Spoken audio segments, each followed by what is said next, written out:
You are Locked On Fantasy Basketball, your daily fantasy basketball podcast, part of the Locked On Podcast Network, your team every day.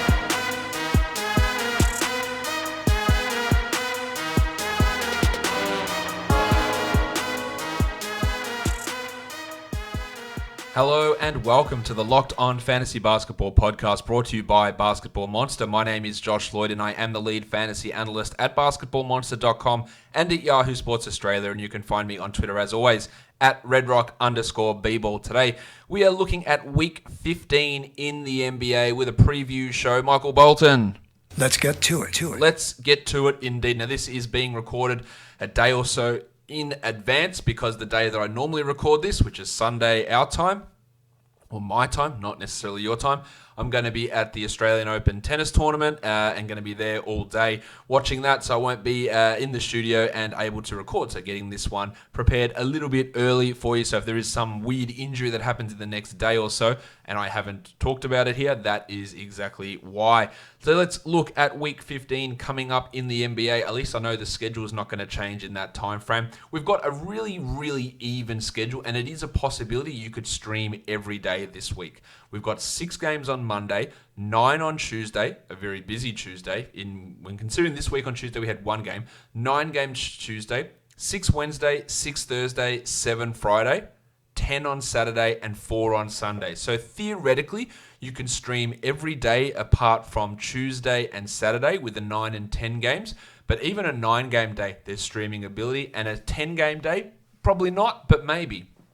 So if we look at those definite 5-game or definite streaming days on the Monday, Wednesday, Thursday, Friday, Sunday, you've got that really interesting WTF combination there in the middle, Wednesday, Thursday, Friday, where you can stream every day. So being careful with your waiver wire acquisitions this week is key, because normally you have 4 waiver adds a week. That's a standard amount. You've got 5, maybe 6 days of streaming here. So you can't just add a player every day. You've got to try and maximize it. You've got to try and get 2-for-1s in. So add a player, get a back-to-back, get 2 games worth of value out of them. So we're going to have a look and see how best to do that.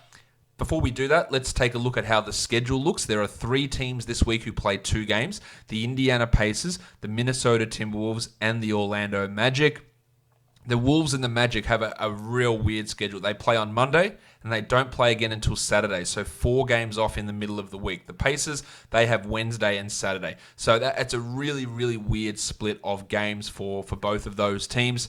The Timberwolves and the Magic, especially with that 4 games off in the middle. And if you're adding guys there to play with them and they're fringe players on your team, you might want to end up dropping them so you can take advantage of the Wednesday, Thursday, Friday streamathon that we're going to have when guys from either of those teams, whether it's a Shabazz Napier, it's a Terrence Ross, you're looking at I'm trying to think about Josh Okogie, even Jarrett Culver, who probably isn't going to be a drop, but hey, who knows? The way he's trending at the moment hasn't been good, and getting players in, maybe getting 4 to 5 games in that period versus 0 out of that player, that could be what actually vaults you back into playoff contention. So it is very much dependent on where you sit in the standings as to how you approach that situation. The bulk of teams this week play 3 games. The 4-game teams are the Raptors, the Cavs, the Mavericks, the Pistons, the Nuggets, the Jazz, the Bulls, the Rockets, and the Kings.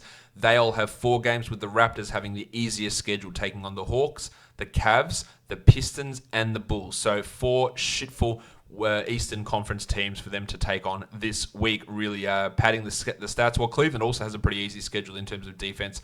Detroit, New Orleans, Toronto, who's in the middle, and then the Warriors, one of the best teams to go up against in terms of generating fantasy numbers.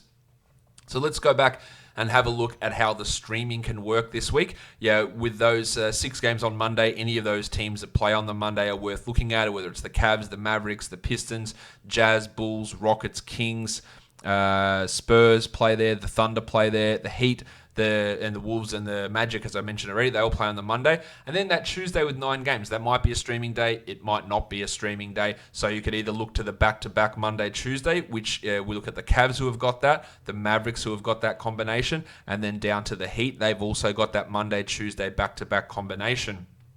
The real winner here, though, is going to be across this Wednesday, Thursday, Friday, and trying to get your back-to-backs going there. They're the low-volume days of the week, the 6, 6, and 7 on Wednesday, Thursday, and Friday. So how can we manufacture a good volume of games coming in? It is by attacking those back-to-backs. The Jazz have a Wednesday, Thursday back-to-back. Jordan Clarkson absolutely screams out as an option to you there. You need big man stats, Tony Bradley. You got Royce O'Neal, who's going to be getting a lot of minutes and not going to be rostered. If someone foolishly drops Joe Ingles, you go and add him for that stretch as well. So they've got that back-to-back. The Sacramento Kings on Wednesday and Thursday. Depending on what's happening with Marvin Bagley's foot, maybe Dwayne Dedmon's a stream. If Bogdan Bogdanovic was dropped, you'd look at him. Do you look at streaming in maybe a Kent Bazemore? Probably not. Do you look at Nemanja Bjelica, who should be rostered anyway? Absolutely you do. So there is some value there on that back-to-back, the Wednesday, Thursday. And then we go Thursday, Friday, where the Raptors have it. Rondé Hollis-Jefferson, the Jedi, OG Anunoby. Hello there. Terrence Davis. Serge Ibaka, if he's on the waiver wire, and he's not a must-roster player, although for this 4-game week coming up, there is value in adding Ibaka. But guys to add there, you've got the Denver Nuggets who have the Thursday, Friday. Is Michael Porter Jr. going to be back from his back issue? Jeremy Grant, is he going to have some value? Probably, with Mason Plumlee out. So if he's not added already, he's a great Thursday, Friday stream there. Monty Morris, if Jamal Murray still is sidelined by that time, there is a back-to-back happening there that you can take advantage of. But unfortunately, they're the only two teams that have back-to-backs, the Raptors and the Nuggets. So what we're looking to do here is add a Utah player or a Sacramento player on the Wednesday. And then on the Thursday, you add a Toronto guy or a Denver guy. And that is getting, out of 2 adds, it's getting 4 games. Yeah, that's really important to be able to do. And then how else you use your ads depends on whether you're going to have active roster spots on that Tuesday and attack one of those back-to-backs. As I mentioned, the Cavs with a back-to-back, whether that's Darius Garland, Chetty Osman, Larry Nance, guys who probably should be rostered outside of Osman, but value in them. Mavericks players, is it Maxi Kleber? Is it Dorian Finney-Smith for that Monday, Tuesday to kick things off? Or is it a Miami player? Is it Duncan Robinson? Is it Kendrick Nunn? Is it Tyler Hero? Is it James Johnson, who could have some value for you there? You could also look at the other side of that, the Tuesday-Wednesday combination, where the Knicks have it. You look at Reggie Bullock as a guy you can add. Alfred Payton probably should be rostered anyway. Is it Bobby Portis that has some value in that spot? So there is some value by looking at that back-to-back. And then the Grizzlies have the Tuesday, Wednesday as well. Jay Crowder, the Wave Pool, D'Anthony Melton, Brandon Clark, if he's available, there's good value there in him. On Saturday, with only 10 games on, you're probably not going to be able to stream. So what we're then looking for at the end of the week, after we've added one of those players on Wednesday, a Utah or a Sacramento player, and then another one for the Thursday to get the 4 games out of 2 ads, we're looking to use another ad on Friday to get 2 games. And that, again, that's where the Raptors really come in. They play Thursday, Friday, Sunday. So adding a Raptors guy on Thursday, 3 games for the price of 1. You could look at the Pistons, who have the Friday, Sunday pseudo back-to-back. Bruce Brown, maybe you take a flyer on Reggie Jackson.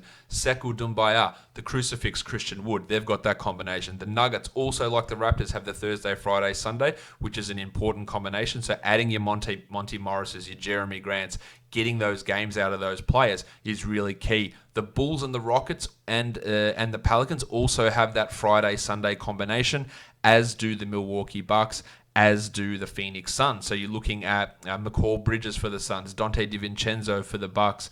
For the Pelicans, you're looking at Josh the Hitman Hart or JJ Redick with value there. For the Rockets, it's maybe Ben McLemore or Dan House. PJ Tucker could be streamed in. For the Bulls, you're looking at Luka Cornett, if he's still playing minutes. His minutes are all over the shop at the moment. Chris Dunn, if he's available there as well. So there are some options in this week. Streaming is important, and getting the most out of your waiver acquisitions is the most important. Now, in terms of quality games, the Pistons, all 4 of their games come on low volume days. So you add one of those guys at the start of the week, you'll be able to play them all 4 games this week. The same goes for the Bulls, the same goes for the Rockets. All 3 of those teams, all of their games come on the low volume days.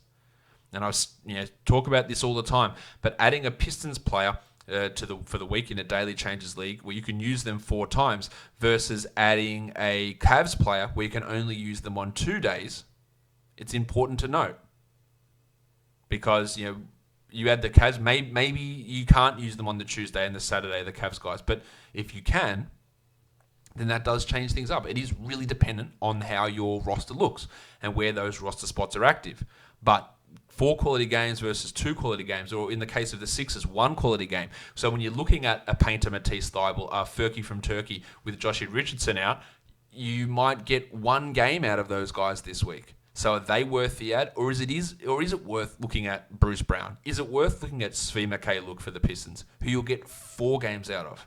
And you can tell me very comfortably that Korkmaz might be a better option than Mikhailiuk, but I don't give a shit if the one bloke's playing 4 and I get 1 game out of the other guy. It's a very, very big difference. Same goes with like a Hornets guy or Jordan McRae from the Wizards, who has 1 quality game this week. Is it worth getting 4 Svi Mikhailiuk games? Is it worth getting 4 Chris Dunn games? Yeah, it is. So that's important to be able to note. Now, some players who might be on your waiver wire who could be lock and load weekly league players for this week: Serge Ibaka with the really strong 4 games, Larry Nance similarly, Dorian Finney-Smith with the 4 games, plus the Dwight Powell injury. Of course, Maxi Kleber's in that mix, but he should already be rostered. Mikhailiuk, someone I've already mentioned. You can throw Bruce Brown and Reggie Jackson in there if you want. Luke Cornett of the Bulls. Eric Gordon of the Houston Rockets, a guy I should have mentioned earlier, with 4 games this week. There is some value there with him. Furkan Korkmaz and Matisse Thybulle of the Sixers have some value for this week, especially with that Richardson and Embiid injuries in Philadelphia. You can check out all the schedule details over on Basketball Monster, our weekly projections, the schedule analyzer, all of that great stuff is available for you there. Don't forget to subscribe to this podcast: Apple Podcasts, Google Podcasts, Stitcher, Spotify, YouTube. Leave a comment down below. Follow me on Twitter at @redrock_bball. Guys, we are done here. Thank you so much for listening, everyone. See ya.